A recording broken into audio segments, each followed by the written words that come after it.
अब आगे बढ़ते हैं, भाजपा की सोशल इंजीनियरिंग की बात करते हैं। भाजपा ने 2024 में हैट्रिक लगाने की दिशा में एक और कदम आगे बढ़ा दिया है। भाजपा ने अपने संगठन में बड़ा फेरबदल करते हुए यूपी में भाजपा संगठन के रणनीतिकार सुनील बंसल को अब यूपी की जिम्मेदारी से मुक्त कर दिया है। भाजपा ने सुनील बंसल की जगह धर्मपाल को भाजपा ने अब देखिए नया महामंत्री संगठन बना दिया है, जो ओबीसी बिरादरी के सैनी समाज से आते हैं। और वहीं विधान परिषद में केशव प्रसाद मौर्य को नेता सदन बना दिया गया है। इस रणनीति को देखकर साफ कहा जा सकता है कि भाजपा अब ओबीसी में भी मौर्य, सैनी, कुशवाहा और शाक्य समाज को साथ लेकर चलने की तैयारी में है। सामने 2024 का किला है और उसे फतेह करने के लिए जो तमाम घटनाक्रम हो रहे हैं, भाजपा संगठन में जो तमाम बदलाव हो रहे हैं, उसको बहुत अहम माना जा रहा है। इसी पर हमारे साथी शैलेश भी लगातार बने हुए हैं, एक बार फिर से उनका रुख करेंगे, लेकिन उससे पहले और भी डिटेल्स हैं उससे आपको रूबरू करवा दें। भाजपा की सोशल इंजीनियरिंग क्या है आप समझिए। 2024 को लेकर जातीय समीकरण पर भाजपा का जोर है और लोकसभा चुनाव से ठीक पहले ओबीसी समाज को संदेश देने की कोशिश है। सुनील बंसल की जगह धर्मपाल सिंह संगठन महामंत्री बनाए गए हैं। सुनील बंसल को यूपी की जिम्मेदारी से मुक्त कर दिया गया है। ओबीसी के सैनी समाज से आते हैं धर्मपाल सिंह, ये आप जान लीजिए। और एक और बदलाव हुआ, विधान परिषद में केशव प्रसाद मौर्य नेता सदन बना दिए गए हैं। मौर्य, सैनी, कुशवाहा, शाक्य समाज को सीधा ये संदेश देने की कोशिश है। प्रदेश अध्यक्ष के नाम का ऐलान अब होना बाकी रह गया है। ओबीसी समाज से ही कोई नया प्रदेश अध्यक्ष हो सकता है, इसकी भी जानकारी मिल रही है। स्वतंत्र देव सिंह प्रदेश अध्यक्ष पद से इस्तीफा दे चुके हैं और जल्द ही प्रदेश अध्यक्ष नया कौन होगा, इसको लेकर भी पूरी तस्वीर साफ हो जाएगी, ये कहा जा रहा है। ग्राउंड पर एक बार फिर से आपको ले चलते हैं, लखनऊ का रुख कर लेते हैं। शैलेश लगातार वहां से बने हुए हैं। शैलेश, जो लगातार ये बदलाव हो रहे हैं, उन बदलावों को 2024 से जोड़ करके देखा जा रहा है।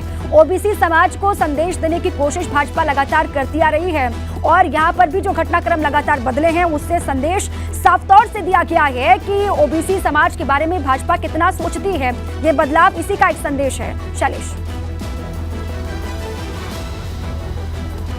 निश्चित रूप से देखिए, ओबीसी वोट बैंक की अगर बात करते हैं तो एक बड़ा वोट बैंक है, सबसे ज़्यादा वोटर वहाँ पर है। ऐसे में कहीं ना कहीं भाजपा जो है 2024 में जो लक्ष्य रखा है 75 प्लस का, बल्कि मुख्यमंत्री की बात करें उन्होंने तो 80 में 80 सीटें जीतने का लक्ष्य दे दिया है। तो ऐसे में उस लक्ष्य को हासिल करने के लिए पूरी जो शतरंज की बिसात है उसको बिछाया जा रहा है। किस तरह से जो पूरी स्ट्रैटेजी है, जातीय समीकरण है, उनको साधने की कोशिश की जा रही है।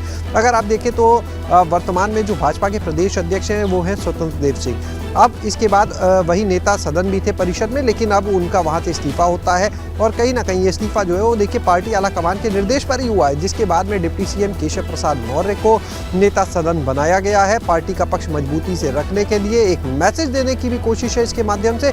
दूसरी तरफ जिस तरह से यहाँ पर महामंत्री संगठन में बदलाव हुआ है, देखिए सुनील बंसल का बिल्कुल स्पष्ट है, जिस तरह से लगातार यहाँ पर एक के बाद एक जीत मिली है, उसका इनाम उन्हें मिला है। राष्ट्रीय महासचिव बना के 3 राज्यों की कमान देकर, तेलंगाना की बात करें, चाहे पश्चिम बंगाल, चाहे उड़ीसा, वहां की कमान देकर, तो दूसरी तरफ उत्तर प्रदेश में फिर से उन जातीय समीकरणों को साधने के लिए धर्मपाल सिंह को यहाँ पर लाया गया है। और पिछड़े वर्ग में भी देखिए लगातार अगर बात की जाए तो पिछड़े वर्ग में भी देखिए तमाम जाति आती है।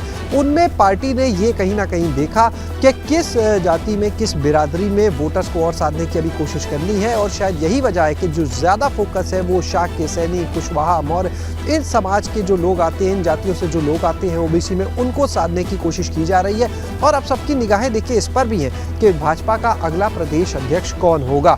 तो उनके नाम की भी ये बात कही जा रही है कि जल्द ही घोषणा हो सकती है, अगले 102 दिन में उम्मीद लगाई जा रही है। और इस पर सबकी निगाहें हैं कि अब जबकि पार्टी ने महामंत्री संगठन पिछड़े वर्ग से दे दिया है, नेता सदन परिषद की अगर हम बात करते हैं तो वो डिप्टी सीएम केशव प्रसाद मौर्य को बना दिया है पिछले वर्ष से। ऐसे में अब सबकी निगाहें इस पर भी है कि भाजपा का जो नया प्रदेश अध्यक्ष होगा वो आखिर किस वर्ग को से होगा, और काफ़ी दिलचस्प होगा वो नाम भी। इस पर सबकी निगाहें टिकी कि आखिर अब किसको साधने की यहाँ पर कोशिश की जाएगी। तो कुल मिलाकर जितना भी जातीय समीकरण है उसको साधने की ये सारी कोशिश है 2024 के मद्देनज़र, क्योंकि लक्ष्य बड़ा है और उस लक्ष्य को हासिल करना। अगर आप देखते हैं जिस तरह से 2014 के चुनाव थे उत्तर प्रदेश में, जिस तरह से भाजपा की सीटें आई, उसके बाद में जब 19 का चुनाव आता है तो सीटें कुछ कम जरूर हुई थी। उसके बाद पार्टी ने इस पर काफी मंथन भी किया था और मंथन के बाद जो चीजें निकल कर उस चुनाव में आई, उसके बाद में 2022 के विधानसभा चुनाव में जो चीजें निकल कर आई, उन सभी को बिल्कुल ठीक है लेकर शैलेश, और बहुत सारे इसके सियासी मायने हैं। एनालिसिस सुनील बंसल को यूपी से शिफ्ट किया गया राष्ट्रीय स्तर पर, उनको यूपी की जिम्मेदारियों से मुक्त कर दिया गया, धर्मपाल सिंह को जिम्मेदारी दी गई है। ये भी अपने आप में एक बहुत बड़ा सियासी संदेश है। और अब नया प्रदेश अध्यक्ष कौन होगा, किस समाज से होगा, ये भी अहम हो जाता है। इस पर भी लगातार रहेगी नजर। बहुत शुक्रिया आपका शैलेश पूरी जानकारी के लिए।